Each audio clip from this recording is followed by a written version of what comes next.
한 자리에 불러 모아주셔서 감사합니다. 오늘 주인이신 또 우리의 주님이신 그 하나님을 찬양하고 하나님께 우리의 마음을 드리는 예배를 드리고자 하는 시간입니다. 저들의 마음을 하나로 묶어주시고 저들의 마음이 온전하게 하나님께 드려줄 수 있는, 하나님께서 기쁘게 받아줄 수 있는 예배가 되도록 도와주십시오. 머릿속에 많은 생각들이 있다면 생각들을 정리하고 오로지 전하는 말씀에 또 하나님에게 집중할 수 있는 시간 될 수 있도록 도와주시고 오늘 예배를 틈타는 그런 악한 세력이 없게끔 도와주시길 바랍니다. 예수님의 이름으로 기도했습니다. 아멘.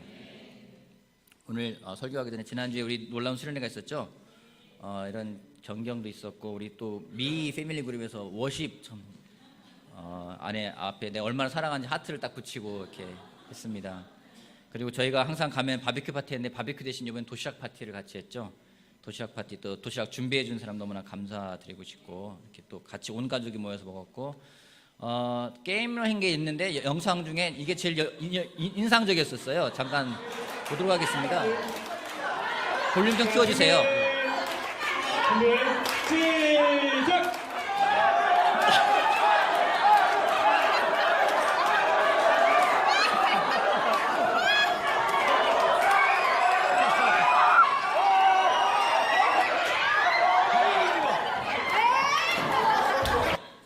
굉장히 인상적인 게임이었었습니다. 예, 형제들 막 재용이 막 허뚜루 막 유범이 뒤에서 밀고 장난 아닙니다. 자, 오늘 설교 제목은 나는 누구인가 라는 제목을 가지고 하겠습니다. 여러분 누구십니까? 여러분 누굽니까? 나는 나예요.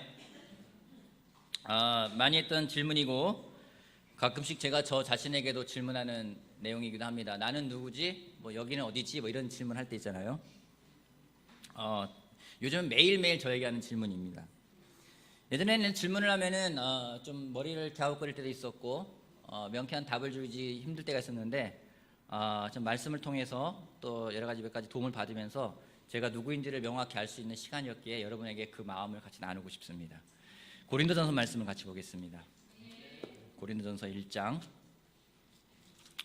고린도 교회는 바울이 그 전도 여행을 2차 전도 여행을 할 때 세운 교회입니다. 약 한 1년 6개월 정도 고린도 지역에 머물고요. 고린도 지역에 갔을 때는 또 유대인들의 핍박이 많았고 그곳에 교회를 세웠고, 고린도라는 곳은 항구 도시고 왕래가 많았고 굉장히 많은 재산적이 부유한 도시였었습니다. 그런 고린도 교회였는데 그곳에 유대인들의 핍박이 많다 보니 그곳에서 오히려 이제 이방인들에게 많이 전하기도 하고 교회를 잘 세웠던 곳이기도 합니다. 한번 가보고 싶은 동네이기도 해요. 그죠? 가보고 싶죠? 다들 아테네에 있는 쪽, 그리스 쪽, 그죠? 그래서 우리 예루살렘 성지 순례보다는 바울 전도여행을 따라가는 성지 순례가 훨씬 더 매력적이지 않을까 생각을 합니다. 옆에 로마가 옆에 있고요, 이탈리아가 있고 그쪽 동네 고린도 어딘지 보이시죠? 여기.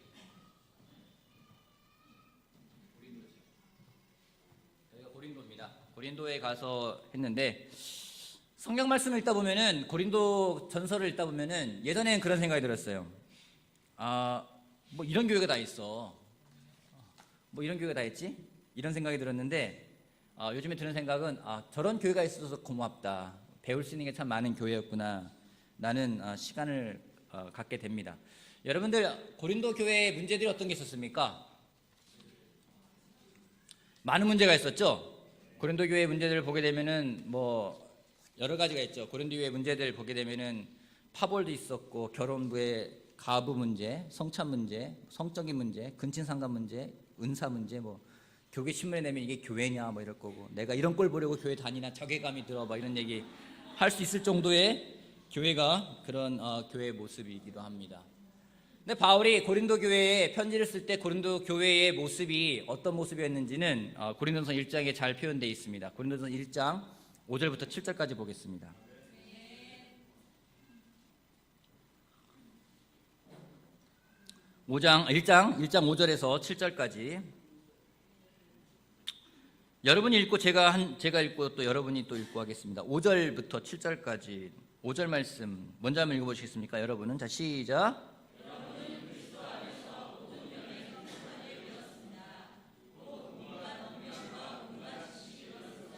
그리스도에 관한 증언이 여러분 가운데서 이렇게도 튼튼하게 자리 잡았습니다.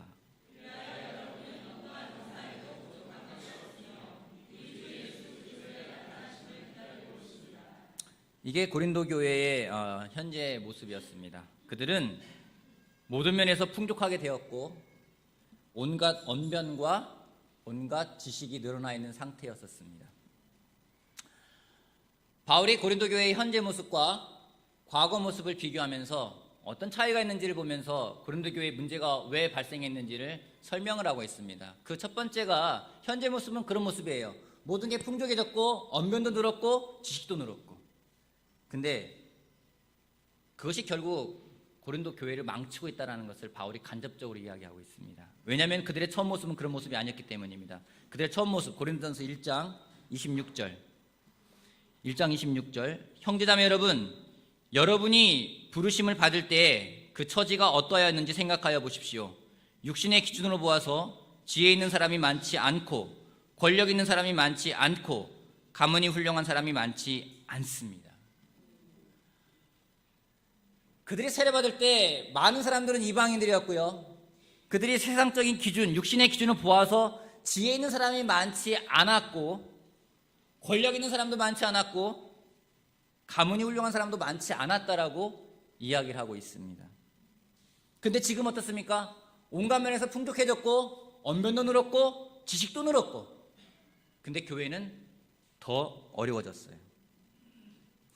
왠지 이 말씀을 읽는데 고린도 교회의 모습이 저의 모습이라는 생각이 좀 들었습니다. 개인적으로 좀 힘든 어려운 시간들을 좀 보내고 있었고 아직까지 좀 더 보내는 부분들도 있고 정리하는 부분들도 있습니다. 시간이 갈수록 어깨가 무거워짐을 느껴요. 아까 우리 장대 선생제가 뭐 30-40명이라고 했잖아요. 한 100명이 누르는 것 같아요. 근데 여러분, 이게 성경적이진 않잖아요. 그죠? 왜요? 예수님 뭐라 했습니까? 수고하고 무거운 짐진 자는 내게로 오라고요. 너희 짐을 내놓고 내 짐을 메라고. 내 짐은 가볍고 내 멍에는 매기도 쉽다고 했어요. 근데 시간이 갈수록 이게 가벼운 게 아니라 점점 무거워지는 걸 보게 됩니다. 뭔가 이게 잘못되지 않았나? 근데 고린도 교회 모습 보면은요, 저희 모습과 굉장히 비슷해요. 예전보다 제가 언변이 늘었습니다. 말을 많이 하다 보니까 언변이 늘게 돼 있더라고요. 성경적인 지식이 줄었을까요? 늘었을까요? 늘었어요. 경험도 많아졌어요. 가진 것도 제가 세례받을 당시보다는 훨씬 더 많아졌습니다. 그런데 더 힘들어요. 아이러니 아닙니까? 더 늘었고 더 배웠고 더 경험했는데 더 힘들어진다는 게 좀 되게 이상했어요.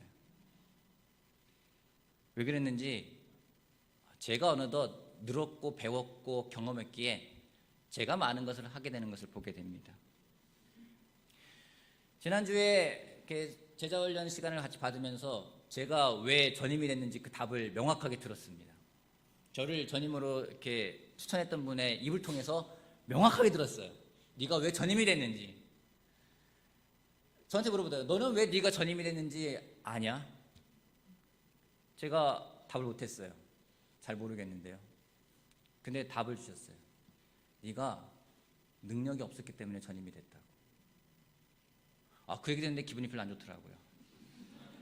그전엔 사람들이 그러지 않았거든요. 너가 달란트가 있고 뭐 샤프하고 재능이 있고 뭐 되게 간결하고 심플하고 뭐 군인 같은 스피릿이 있고 뭐 그것들 하나님이 쓰시기 위해서 전임을 세웠어 그랬는데 그런 말이 아니라 딱 한 말이었어요. 네가 무능하기 때문에 전임이 됐다고. 네가 능력이 없기 때문에 전임 사역자가 됐다고. 맞아요. 능력이 없었어요. 아는 것도 없었고요. 성경적인 지식도 그렇게 많지 않았고요. 말할 줄도 몰라가지고 말만 하면 상처가 돼서 사람은 상처받았고요. 경험도 없었고요. 항상 실수하고요. 그게 저였어요. 근데 시간이 지나면서 말하는 법도 배우고요. 성경에 대해서 알게 되고요. 그러면서 가진 것도 많아지게 되고요. 근데 점점점 교만해지는 걸 보게 됩니다. 어떻게 교만한지 아십니까? 내가 말을 더 조심해야지. 내가 더 많이 알아야지. 왜요? 잘 전달하고 싶은 마음도 있지만은 그렇지 않으면 나한테 상처를 내가 피해받을 것 같으니까 더 많이 알아야지. 더 말을 잘해야지. 그런 생각들이 들어오게 됩니다. 근데 바울이 고린도 교회에다가 왜 무능한 그 교회를 하나님이 택하셨는지를 이야기하고 있습니다. 27절 말씀부터 29절 말씀까지. 그런데 하나님께서는 지혜 있는 자들을 부끄럽게 하시려고 세상의 어리석은 것들을 택하셨으며 강한 것들을 부끄럽게 하시려고 세상의 약한 것들을 택하셨습니다. 하나님께서는 세상의 비천한 것들과 멸시받는 것들을 택하셨으니 곧 잘났다고 하는 것들을 없애버리시려고 아무것도 아닌 것들을 택하셨습니다. 이리하여 아무도 하나님 앞에서는 자랑하지 못하게 하시려는 것입니다. 하나님이 우리를 부르신 이유가 명확합니다. 우리가 무능하기 때문에, 우리가 능력이 없기 때문에. 왜요? 우리가 능력이 없어야 하나님이 일을 하시고 하나님이 영광을 받으시기 때문에 하나님이 무능한 우리들을 불렀다고 이야기를 하고 있습니다. 어떻게 영광을 드러내는지 고린도전서 1장 17절 말씀 볼게요. 1장 17절. 그리스도께서는 세례를 주라고 나를 보내신 것이 아니라 복음을 전하라고 보내셨습니다. 복음을 전하되 말에 지혜로 하지 않게 하셨습니다. 그것은 그리스도의 십자가가 헛되이 되지 않게 하시려는 것입니다. 이 말씀을 보는데 되게 한마디 머리를 좀 맞은 기분이었어요. 복음을 전하라고 보내셨는데 복음을 전하되 말의 지혜로 전하는 것이 아니라고 됐어요. 하나님 말씀은요, 말의 지혜로 전하는 게 아니라는 거예요.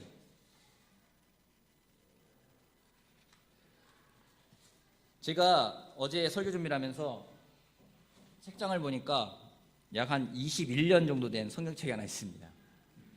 이제 우리 예전에 처음 보았던 성경책이에요. 이건 되게 한영 성경이었기 때문에 이걸 갖고 다니면 굉장히 영적인 사람으로 취급받았던 때가 있었습니다. 굉장히 두껍잖아요, 일단은. 여러분, 성경 공부할 때요, 이 성경을 보잖아요. 이 성경을 왜 봤냐면은 예전에 제 아내 거기도 하지만은 우리가 성경 공부할 때 성경 구절을 잘 몰랐어요. 다음에 뭘 봐야 할지 몰랐어요. 그러기에 여기 보면은요, 소위 말하는 컨닝 페이퍼가 있어요. 캡처한 게 있는데요. 교회 공부를 할 때 이 공부를 합니다. 골로새서를 보여줍니다. 골로새 1장을 보여줘요. 모든 것이 하나님의 영광을 한다고 이게 보여줘요. 보여준 다음에 다음 거 모르잖아요. 어디 써 있습니까? 여기다 써 있어요. 에베소서 2장 19절로 가야 돼요. 다음에 에베소 2장 19절 가야 돼요. 그잖아요. 그럼 에베소 2장 19절 가볼게요. 에베소 2장 19절 가면은요, 쭉 써 있는 다음에 그 다음 어디가 이거 써 있잖아요. 에베소 2장 19절 써 있잖아요. 그 다음 어디 가야 돼요? 디모데로 가야 돼요. 우리가 잘 몰랐어요. 몰랐기 때문에 공부할 때 그렇게 가르쳤어요. 때로는 이렇게 퍼스트 프린시플, 옛날에 그 책, 아주 우리들의 고전적인 서적을 딱 책상 밑에 껴놓고 보면서 가르치면서 컨닝 페이퍼처럼 보면서 다음에 어디지 막 넘기면서 그렇게 가르쳤어요. 근데 놀라운 게 뭔지 아십니까? 그렇게 말씀을 전하는데 그 말씀에 사람들 마음이 깨졌어요. 지금은요, 성경을 잘 알아요. 예화도요, 그렇게 좋은 예화를 갖다 달 수가 없어요. 비유도 막 안 맞는, 옛날에는 안 맞는 비유 갖다 대면서 막 가르쳤는데 지금은 아주 적절하게 딱 맞는 비유 가르치고요, 성경 말씀 줄줄줄 외우고요, 다음에 어디 간지 알고요, 아주 프로페셔널하게 가르쳐요. 근데 마음이 깨지지가 않아요. 뭐가 문제죠? 예전에 우리가 우리의 능력으로 하지 않고 그냥 우리의 확신으로 전했습니다. 하나님이 우리한테 주신 확신을 전했어요. 근데 점점점 어느덧 우리가 더 커집니다. 말도 늘었고 배운 것도 많아지고, 근데 하나님의 능력은 점점 없어지는 걸 보게 됩니다. 정말 하나님이 얼마나 놀라우신지 저는 제 주변에 있는 형제들을 통해서 많이 봅니다. 예전에 우리 광무선 형제랑 시간을 보냈는데 광무선 형제가 그런 얘기를 해요. 광무선 형제가 일본에서 이제는 공부를 하고 박사학위를 받고서는 오지 않았습니까? 전 박사님이라길래 굉장히 놀라운 분이시다, 이렇게 뭐 하얀 가운 입고 이렇게 되는 형제인 줄 알았어요. 근데 광무선 형제가요, 이 지역 배치를 받는데 안양을 갈래 구미를 갈래라고 정할 수 있는 시간이 있었대요. 근데 여러분, 안양은 수도권이잖아요. 그럼 안양에서 근무하시겠습니까? 저 지방 구미에서 근무하시겠습니까? 안양에서 근무할 거 아니에요. 근데 광무선 형제가 구미를 택했어요. 왜 택했는지 아십니까? 그런 얘기를 하는 거예요. 내가 한양은 들어봤는데 안양은 못 들어봤다. 아니, 이게 조선시대 사람도 아니고, 근데 구미는 대구 근처에서 들어본 것 같으니까 나는 거길로 갈래라고 택했다라는 거예요. 그래서 공장으로 가서 아주 고생을 많이 했어요. 근데 그 형제가 LG 디스플레이라는 회사에 지금 부장으로 있는 거예요. 때로는 SS라는 말을 씁니다. 그래서 SS가 보니까 신속 스피드라는 말을 줄여가지고 SS라고 영어로 써요. 신속은 S의 신속의 S자고요. 스피드는 스피드 영어의 S자예요. 가끔 얘기하다 보면은요, 이영재 박사 맞나? 근데 놀랍게 하나님이 일을 하세요.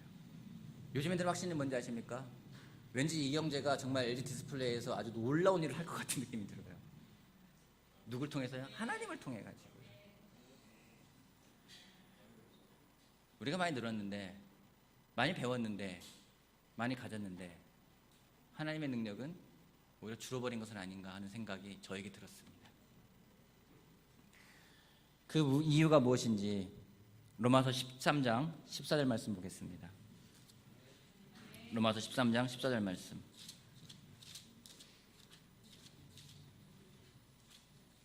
로마서 13장 14절 말씀.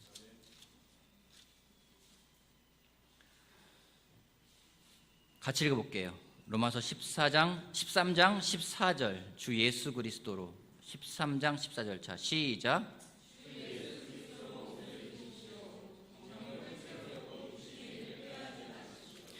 하나 더 볼 텐데요. 갈라디아서 3장 26절 말씀 보겠습니다. 갈라디아서 3장 26절부터 27절까지 보겠습니다.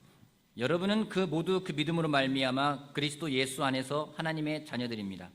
여러분은 모두 세례를 받아 그리스도와 하나가 되고 그리스도를 옷으로 입은 사람들이기 때문입니다. 여기는 옷 얘기가 나옵니다. 세상의 옷이 있고요, 그리스도의 옷이 있다고 이야기하고 있습니다. 우리 보고 그리스도로 옷을 입으라고 하고 있어요. 이게 우리가 입어야 될 일이에요. 근데 이 옷이 아니라 다른 옷을 입게 될 때가 많이 있습니다. 제가 옷을 하나 준비했거든요. 굉장히 옷감도 좋고, 이거 어디 거예요? 좋은 옷인 것 같아요. 옷을 입어볼게요. 이 옷은 저에게 잘 어울리는 옷입니까? 잘 어울리지 않는 옷입니까? 구자의 형제 옷이거든요. 자, 이거 살 빠졌나 보네요. 이게 맞는 거 보니까. 어울려요? 저한테 딱 맞아요? 핏이 딱 살아요? 왠지 아버지 옷 입은 거 같지 않아요? 여러분, 제가 이 옷을 입고선 지내려면 어떻게 해야 되겠습니까? 방법은 한 가지예요. 제가 살을 찌워야 돼요. 누구만큼? 자여기만큼. 엄청 살을 찌워야 돼요.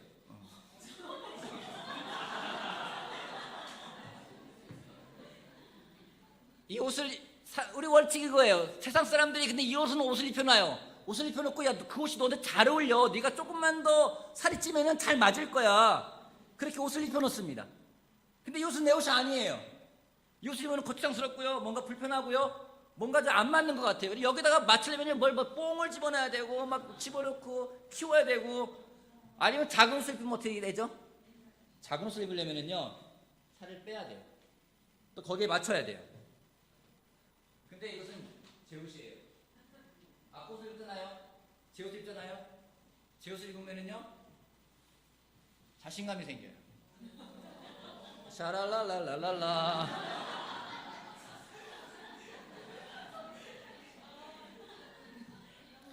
이건 편해요. 자신 있게 다닐 수가 있어요. 근데 세상 사람들이 개인적으로 저에게 옷을 입혀요. 무슨 옷을 입힙니까? 저에게 목사라는 옷을 입혔더라고요. 농담하면은요, 저한테 그래. 목사님이 그러시면 안 됩니다. 장난을 치면은요, 목사님 세통을 지키셔야죠. 뭔가 좀 안 좋은 것은 목사님 그러시면 안 됩니다.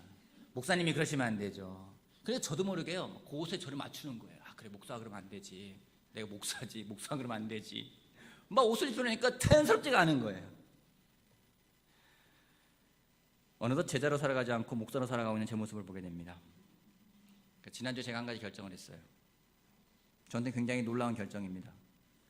제가 이제 목사라는 걸 하지 않기로 했어요. 왜요? 저한테 맞는 옷이 아니에요. 제가 무슨 목사입니까? 성경적으로 목사는 장로고요, 감독이고, 제 목사가 아니에요. 근데 저는요, 제자로 살려고 해요. 그리스도에게 저에게 입혀주신 옷은 제자의 옷이지 목사의 옷이 아니거든요.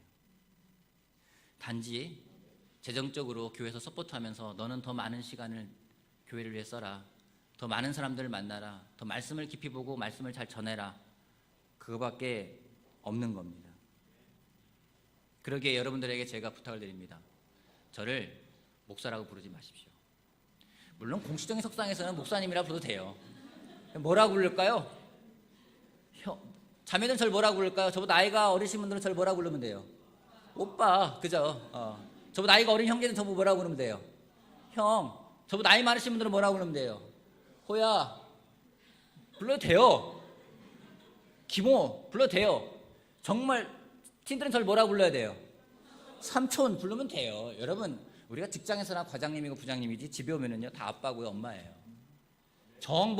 뭐 기모도 싫고 뭐 형도 싫고 삼촌도 싫고 뭔다 부르기 모르겠다 그러면요 어이 불러도 돼요. 괜찮아요.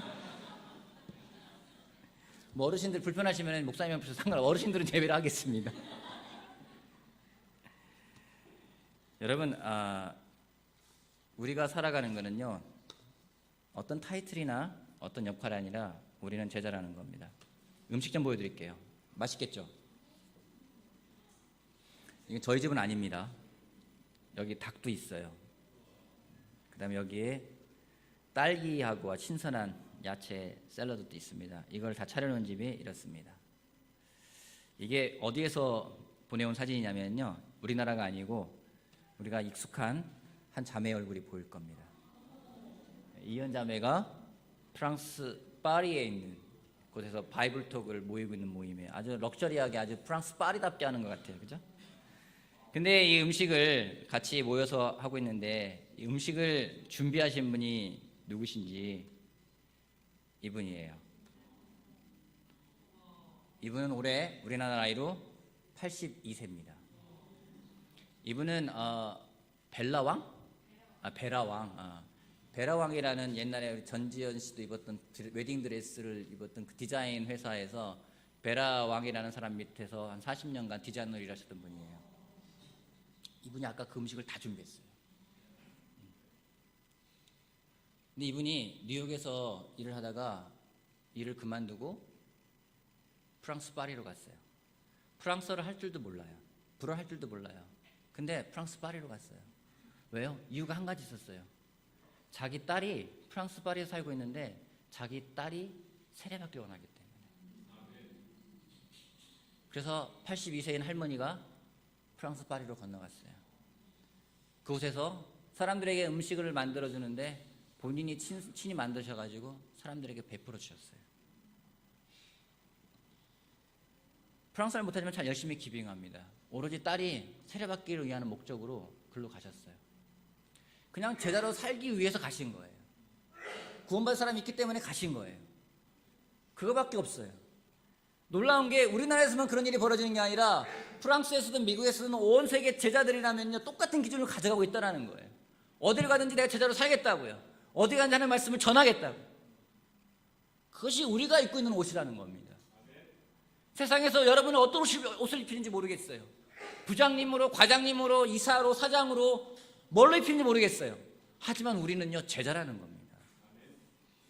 그 제자의 옷을 벗지 않길 바라겠습니다. 또 한 가지 우리는 종이지 주인은 하나님이시라는 겁니다. 왜 어깨가 무거운 걸까? 책임을 지려니까 어깨가 무거워요. 책임은 주인이 지는 겁니다. 누가복음 17장 말씀 보겠습니다. 누가복음 17장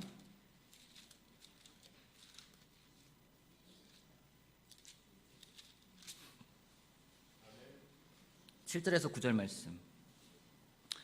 너희 가운데서 누구에게 밭을 갈거나 양을 치는 종이 있다고 하자. 그 종이 들어와서 들에서 돌아올 때 어서 와서 식탁에 앉아라 하고 그에게 말할 사람이 어디에 있겠느냐.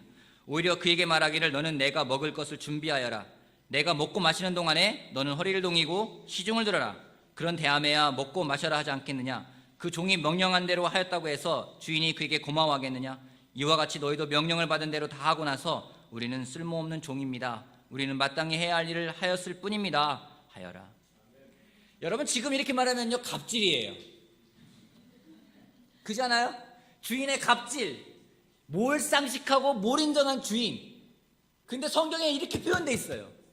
종이 들에서 들어왔는데 야 식탁에 수고해서 식탁에 앉아서 먹으라 하지 않고요. 넌 내가 먹을 거 준비해라. 내가 먹을 동안 내 옆에 시중을 들어라. 내가 먹고 난 다음에 네가 먹을 거 먹어라. 그렇게 한다고 해서 그 종에게 뭐 잘못되냐는 거예요. 근데 그 종이 그렇게 했을 때 잘했다고 칭찬하겠냐고요. 그게 아니라는 거예요. 나는 그저 쓸모없는 종입니다. 나는 무가치한 사람입니다. 그게 성경에서 말하고 있는 우리들 정체성이라고 이야기하고 있어요. 근데 여러분, 누군가가 여러분에게 이런 쓸모없는 놈 이렇게 말해보세요. 하다못해 부모님이 그렇게 말해도요, 집을 뛰쳐나가는 판국에 내 교회에서 나를 쓸모없는 사람이래. 자존감 자존심 상해. 나 자존감도 약한데 뭐 이런 교회가 다 있어. 우리가 한 것에 대해서 인정해주지 않으면요 너무 억울해요. 제가 그래요. 사람들이 내가 수고한 거 몰라주는 것 같잖아요. 너무 억울해요. 그러니까 어깨가 무거운 거예요. 왜요? 내가 주인이기 때문에. 근데 우리는 종이래요. 그냥 종도 아니고 쓸모없는 종이래요. 종은요, 주인이 시키는 대로 하면 되는 거예요. 주님이 주인이시면요, 주님의 말씀은 여기 있어요. 왜 힘든 걸까요? 이유는 명확해요. 성경에 있는 대로 안 하기 때문에. 제가 회개한 부분이 그 부분이에요. 성경의 죄는요, 죄예요. 성경의 선은 선이에요.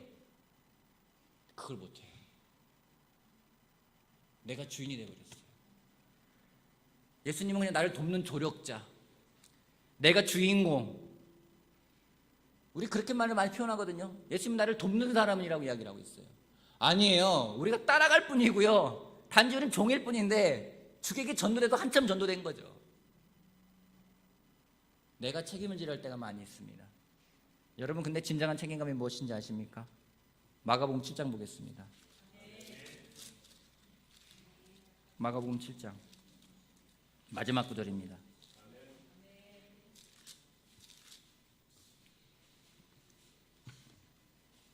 (24절) 25절 말씀 보겠습니다.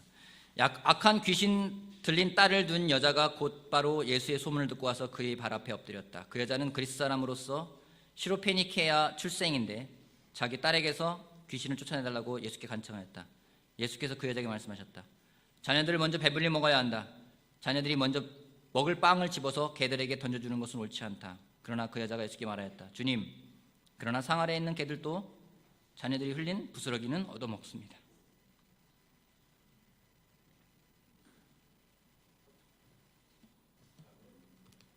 그래서 예수께서 그 여자에게 말씀하셨다.